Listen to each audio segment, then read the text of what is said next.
Apóstolo Miguel Ângelo, 38 anos de ministério.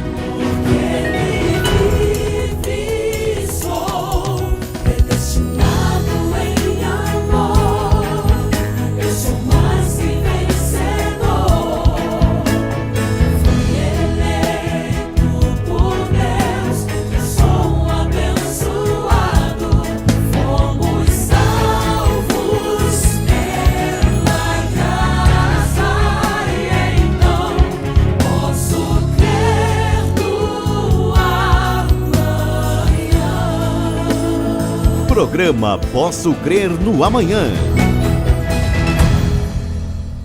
Olá, graça, paz, misericórdia e amor da parte do nosso Senhor e Salvador Jesus Cristo. Eu sou a Bispa Ana Caroline. Você está assistindo ao programa Posso Crer no Amanhã, Família Bendita. Graça e paz, eleitos e eleitas do Senhor. É sempre uma grande alegria poder participar nesse momento, compartilhando a palavra da graça de Deus. Graça e paz a todos. Amém. Queremos saudar, como sempre fazemos, a todos os irmãos que nos acompanham na TV, através da internet, através das nossas páginas, das mídias sociais, das redes sociais, Facebook, YouTube. Estamos também através do nosso site. Queremos saudar os irmãos que nos ouvem neste momento através da Rádio 93 FM. O nosso programa é transmitido todas as quintas-feiras, às 3 horas da madrugada e às 9h30 da noite. Nos alegramos no Senhor porque todas as semanas temos tido testemunhos, pessoas que chegam até nós na igreja, que agradecem a Deus por esta programação, e temos a certeza de que vidas têm sido tocadas, famílias têm sido tocadas, não por nossa causa, mas porque nós falamos da palavra que gera transformação. Amém. Não é? Falamos da Bíblia Sagrada, dos ensinamentos de Jesus Cristo, do Evangelho da Graça de Deus, que é o que tem poder para transformar vidas, para mudar situações, porque a palavra ela é viva e é eficaz. Então nós compreendemos que todas as vezes que nós falamos da palavra, que nós agimos em linha com a palavra, ela se torna eficaz. Amém. Ela gera consequências boas, não é? Ela gera, enfim, aquilo que nós precisamos para as nossas vidas, seja uma provisão, seja um discernimento para uma atitude, enfim, tudo isso nós encontramos na palavra do Senhor. Por isso nós podemos nos alegrar com este momento em que compartilharemos a palavra do nosso Deus. Olha, nós temos falado ao longo de algumas semanas a respeito de uma passagem muito importante, escrita pelo apóstolo Paulo, está em Romanos capítulo 12, versículo 12. Aqui o apóstolo Paulo vem recomendando algumas virtudes que são para todos os cristãos, devem ser praticadas por todos os cristãos. Já falamos sobre regozijai-vos na esperança. Foi o primeiro tópico que nós comentamos há alguns programas atrás, a necessidade de nós nos alegrarmos na esperança, não é? Se você perdeu este programa, você pode, em uma das nossas redes sociais, acessar, assistir, porque será muito importante para a sua vida. Ele diz que nós temos que nos alegrar. A esperança, ela tem que estar viva em nossos corações o tempo inteiro. E depois ele fala, sede pacientes na tribulação. É claro que quando nós estamos passando por uma situação desafiadora, por uma situação às vezes crítica, por uma situação onde humanamente não enxergamos a saída, não enxergamos a solução, se torna algo um pouco difícil exercer esta paciência.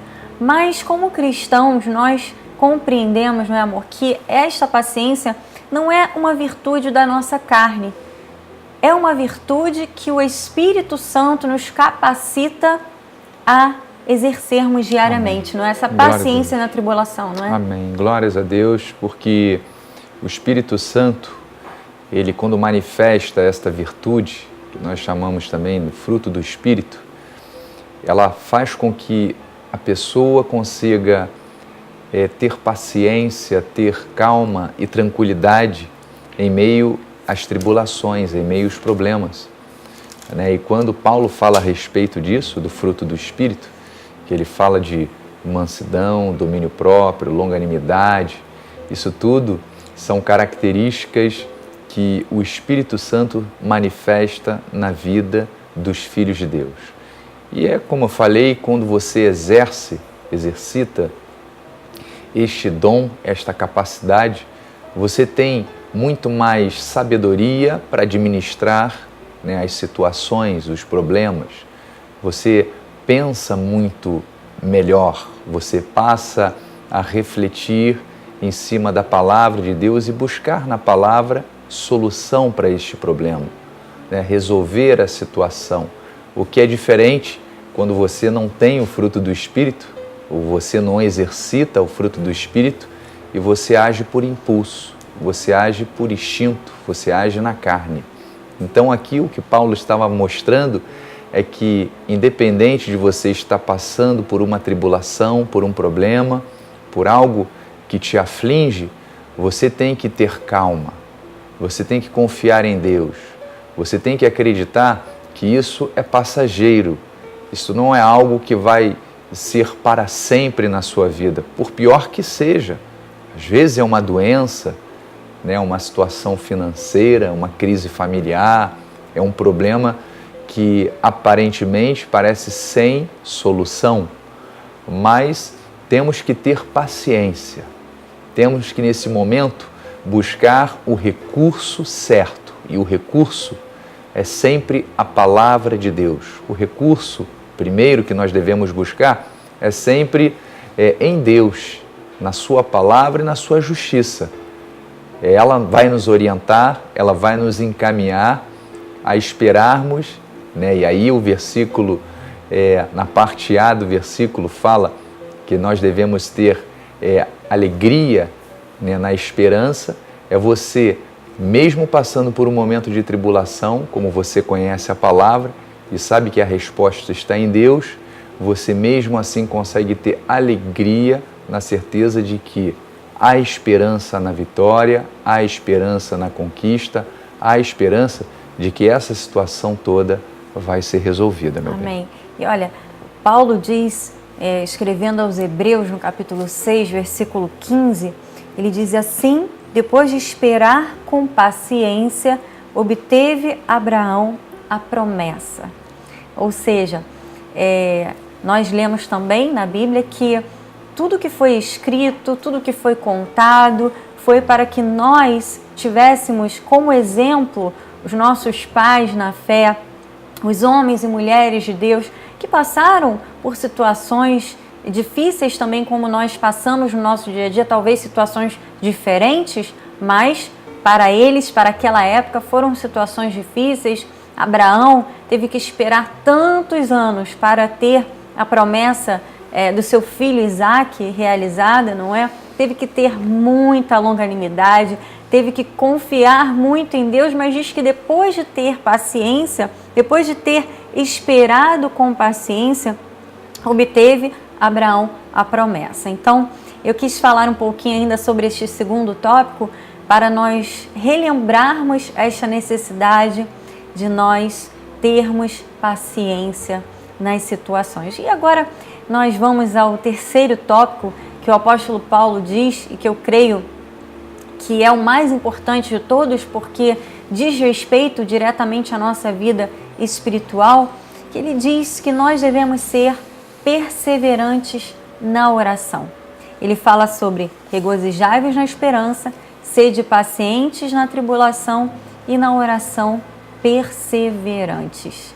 Olha, não há vida cristã sem vida de oração. A oração é a forma como nós nos comunicamos com Deus. A oração é o momento que nós temos para lançarmos sobre o Senhor as nossas ansiedades, as nossas preocupações. É o momento em que você também pode ouvir a voz de Deus, pode sentir o Espírito Santo de Deus consolando o seu coração, confortando a sua alma, gerando paz à sua vida. Tudo isso acontece quando nós oramos. É claro que o Senhor já conhece todas as nossas necessidades. Diz o salmista que a palavra nem nos chegou à boca ainda e Deus já a conhece, não é? Ele certamente não precisaria das nossas orações, mas nós precisamos orar. Nós precisamos colocar diante do Senhor as circunstâncias da nossa vida. Nós precisamos do momento da oração para oferecermos a Deus também os nossos louvores, as nossas palavras de gratidão, de amor, de reconhecimento de tudo aquilo que Ele tem feito por nós. Tudo isso acontece no momento da oração. Nós temos no nosso ministério cultos de oração, que é o momento em que há a oração em congregação, que é importante, é necessário que um irmão ajude o outro, que um apoie o outro. Às vezes a pessoa chega tão desesperada à igreja, não sabe nem como orar, não sabe mais o que falar, mas aqui encontra pessoas que são intercessores, pessoas que são dedicadas ao ministério da oração.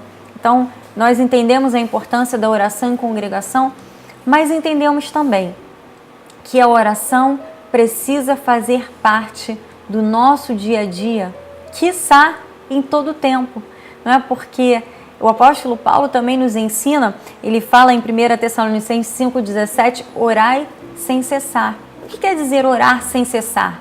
Significa que eu terei que ficar o dia inteiro de joelhos, não é? Não vou fazer mais nada, vou ficar apenas orando? Não, ele quis dizer que a oração é uma prática que você faz o tempo inteiro. Você está no seu trabalho, você está no carro, você está lavando uma louça, você está fazendo comida, você está... O tempo inteiro a sua mente precisa estar conectada com as coisas de Deus, porque senão é muito fácil você sair da condição espiritual, não é? Que gera paz, que gera calma, que gera tranquilidade, para uma condição de tristeza, ou de amargura, ou de preocupação, esses sentimentos da carne que tentam nos atormentar. Então, por isso é importante que você se mantenha conectado com Deus o tempo inteiro, né, amor? Amém, glórias a Deus. E é um exercício que nós devemos fazer, como Paulo recomenda, o tempo inteiro. E é interessante nós vermos na Bíblia Sagrada o exemplo do próprio rei Davi, né? Ele era um homem de oração. A palavra, inclusive, diz que ele orava e louvava a Deus 7 vezes ao dia. E eu peguei um versículo, separei um versículo que mostra o quão dedicado a esta vida de oração ele era. Por isso era um homem de êxito, era um homem que conquistava, era um homem que tinha intimidade com Deus e, por consequência, ele vivia experiências extraordinárias com o Pai. E diz assim em Salmos 5, versículo 3, começa assim: de manhã, Senhor, ouves a minha voz, e de manhã te apresento a minha oração e fico esperando.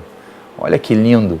Já pela manhã, o salmista já apresentava ao Senhor a sua oração, os seus elogios, os seus louvores, mas também as suas demandas, mostrando a Deus que a sua dependência estava em Deus. Ele era um homem que ele havia conquistado muitas coisas, mas ele reconhecia que tudo aquilo que ele havia alcançado e conquistado era segundo o poder de Deus, segundo a autoridade de Deus na vida dele.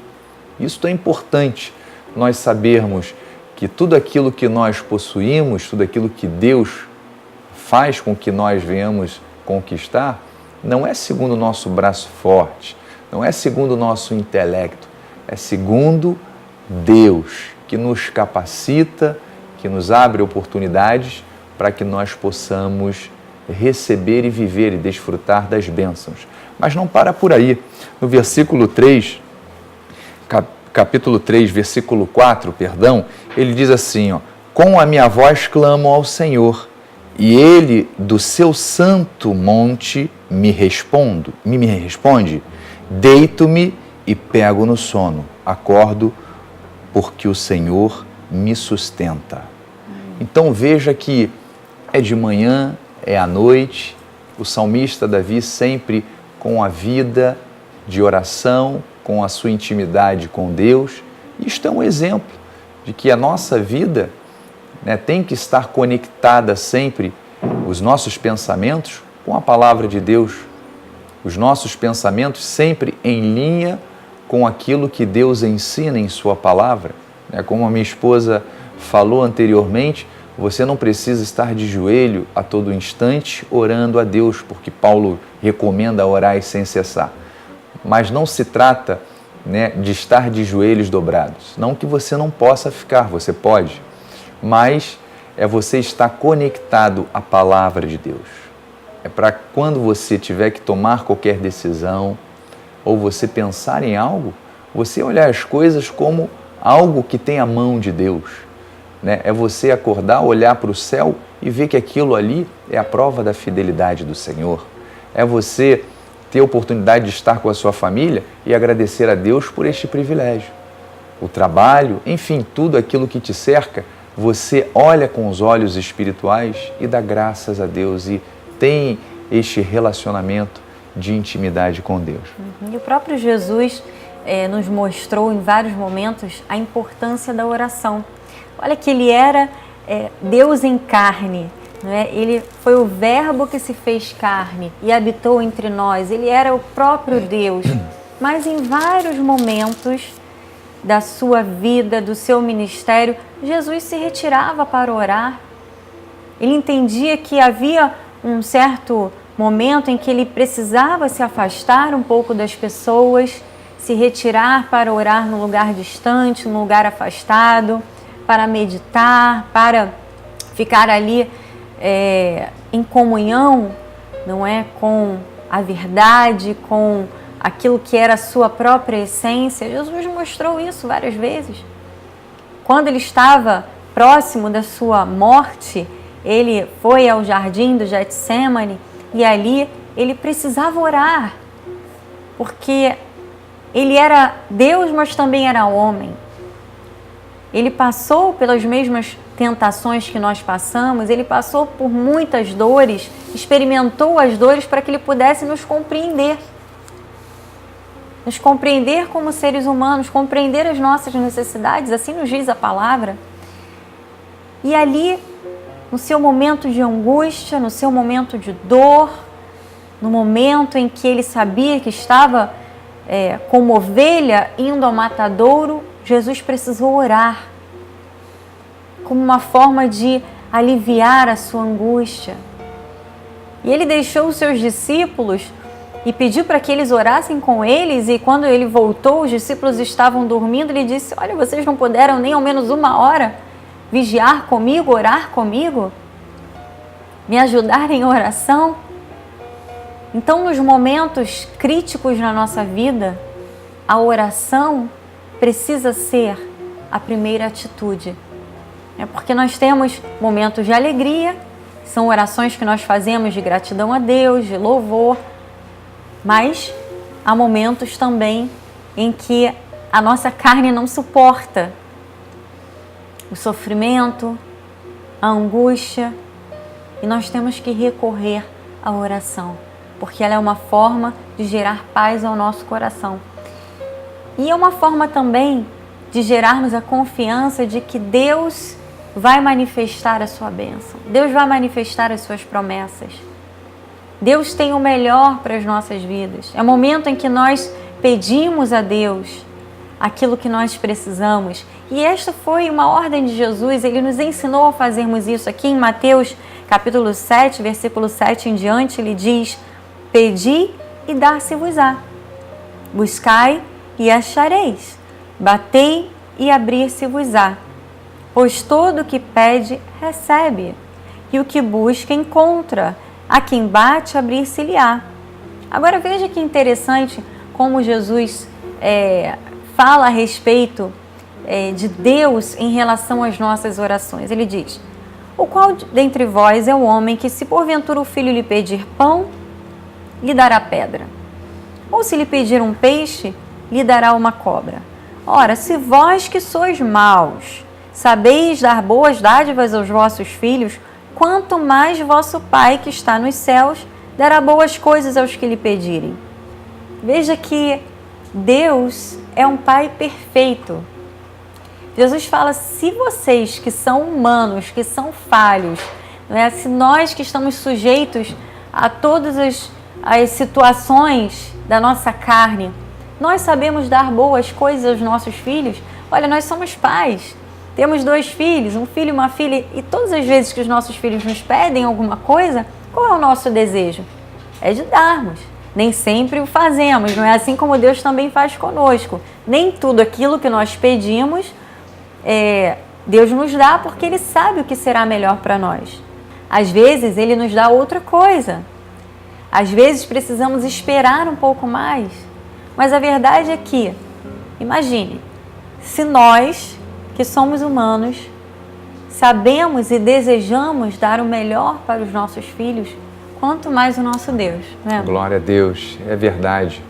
E quando você conhece a Deus na essência, né, quando você sabe que você serve a um Deus que é bom, que é Pai, que é amigo, é um Deus que não nos vê como filhos ingratos, pelo contrário, Ele nos olha com amor, o amor de Deus. Você passa a confiar neste amor, a confiar neste Deus e a esperar sempre o melhor, a não desistir, a perseverar, a continuar intensamente, né, crendo, pedindo de que você vai receber aquilo que você espera. E veja que aqui em 1 de João, capítulo 5, versículo 14 e 15, eu vou ler rapidamente, fala assim, ó, a respeito do poder da intercessão. E esta é a confiança que temos para com Ele, que se pedirmos alguma coisa segundo a sua vontade, Ele nos ouve. E se sabemos que Ele nos ouve quanto ao que lhe pedimos, estamos certos de que obtemos os pedidos que lhe temos feito. Então, esta tem que ser a nossa postura, é confiarmos num Deus que é bom e que Ele sempre fará o melhor pelo seu Filho. Mas temos que confiar, temos que perseverar na intercessão. É verdade, porque a tendência de todos nós é desistirmos no meio do caminho. As pessoas naturalmente tendem a desistir. A perseverança não é uma característica que nós encontramos facilmente nas pessoas, né? Em várias situações da vida, nós percebemos que as pessoas têm a tendência de começarem algo e não terminarem. Para tudo na vida, é necessário que tenhamos perseverança. Até mesmo para manter os relacionamentos familiares. Nós precisamos de perseverança. Porque se você desistir diante do primeiro conflito, você nunca vai ter uma família abençoada, nunca vai ter uma família unida. Então, para tudo na vida, nós precisamos de perseverança. E na oração, muito mais. Não é? Porque nós precisamos orar até que vejamos ou recebamos a resposta. Amém. E é claro, o que nos motiva a sermos perseverantes na oração é a nossa fé. Mais uma vez eu digo, não é algo da nossa carne. Não é uma característica ou uma virtude da nossa carne. É algo que vem de Deus. A nossa fé é um dom de Deus nas nossas vidas. E esta fé, esta confiança em Deus, nas suas promessas, nos seus propósitos, é o que faz com que nós sejamos perseverantes na oração. É o que nos motiva a continuarmos sempre crendo que algo de bom há de acontecer. Que Deus está recebendo as nossas orações. Que Deus tem o momento certo para manifestar cada bênção em nossas vidas. Nem sempre o momento que nós achamos é o momento ideal. Ou é o melhor momento. Deus sabe o momento certo para todas as coisas. E você precisa confiar nisso. você precisa descansar nesta verdade. E eu quero terminar este momento com a leitura de Salmos 66, versículo 20, que diz: Bendito seja Deus, que não me rejeita a oração, nem aparta de mim a sua graça. Que confissão maravilhosa do salmista. Bendito seja Deus. Ele não rejeita as nossas orações. Ele não fecha os seus ouvidos ao clamor do justo. E muito menos afasta de nós a sua graça. A graça do Senhor é o que gera em nós a certeza de que Deus recebe e responde e responderá sempre as nossas orações. Amém? Eu quero agradecer ao meu pai, o apóstolo Miguel Ângelo, e a bispa Rosana, por mais esta oportunidade de estarmos aqui neste programa Família Bendita, e agradecer a Deus pela sua vida. Você que acompanhou a nossa programação, eu tenho a certeza de que estas palavras vão gerar renovo ao seu coração, às suas emoções, à sua alma, para que você persista, para que você siga em frente, sempre com confiança em Deus. Amém? Graça e paz e até o próximo programa. Graça e paz. Tenha uma semana em perfeita vitória, cheia do favor do Senhor. Amém. Cresça na graça e no conhecimento. Participe dos nossos cultos. Domingo, às 9h18, com o apóstolo Miguel Ângelo e a bispa Rosana Ferreira. Palavra, louvor e oração. Quarta-feira, às 19h30, um culto apostólico de excelência de vida. Igreja Evangélica Cristo Vive. Rua Maricá, 320, Campinho, Rio de Janeiro, Brasil. Venha e traga a sua família. Apóstolo Miguel Ângelo, 38 anos de ministério.